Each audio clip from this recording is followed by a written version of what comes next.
So I'm going to go over a common mistake a lot of people are making. They don't even realize they're making it. And that is vein to face contact causing facial pressure.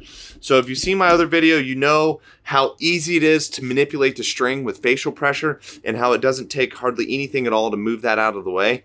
Well, same thing goes for your arrow. So if you have any pressure on your arrow, it'll put the same pressure onto the string and cause an error in your shot.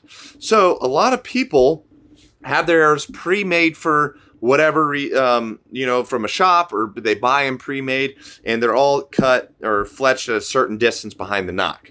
So everybody varies a little bit differently, especially if you have facial hair like a beard, clean shaving, maybe your face is a little more plump or a little lean. With all those variabilities, that'll vary how far down the vein should actually be fletched from the nock. So what you want to do, this one's purposely fletched incorrectly. So when I go full draw and I anchor, you can see how this vein is touching my face. And you're like, oh, that's not going to be a big deal. But watch. If I have this right here, now I push that arrow slightly off center, which now when that bow is released, the string has to go straight down the cams. And so when that arrow is pushed in a little bit, it has to correct that error in the shot, which will cause me to hit to the left or hit to the right, depending if you're left or right-handed. So what you guys want to make sure you do is that you get total facial clearance from your nocks. So I got this other arrow here to show you. And this actually is a big deal too on the type of vein that you're using. If you're using a higher profile vein, like this, for example, which this is what I'm shooting, is a tack vein, you can see how much higher profile this is. It's very common to use a blazer vein. I'll grab one of those too, you guys can see.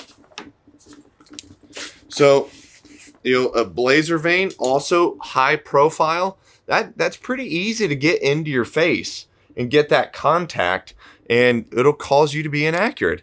So no matter what you're shooting, you want to do the same thing, and that is test how far down you need this to be from the base of the throat of the nock to where it needs to be fletched so you don't get any facial contact.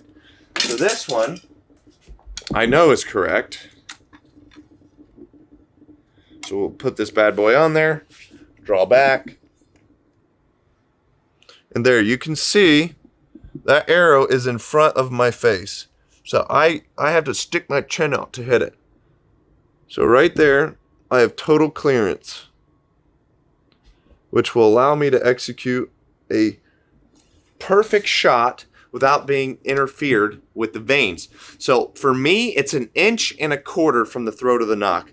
A lot of people don't know that their face touching a fletching can actually cause their bow to be not as accurate as it can be.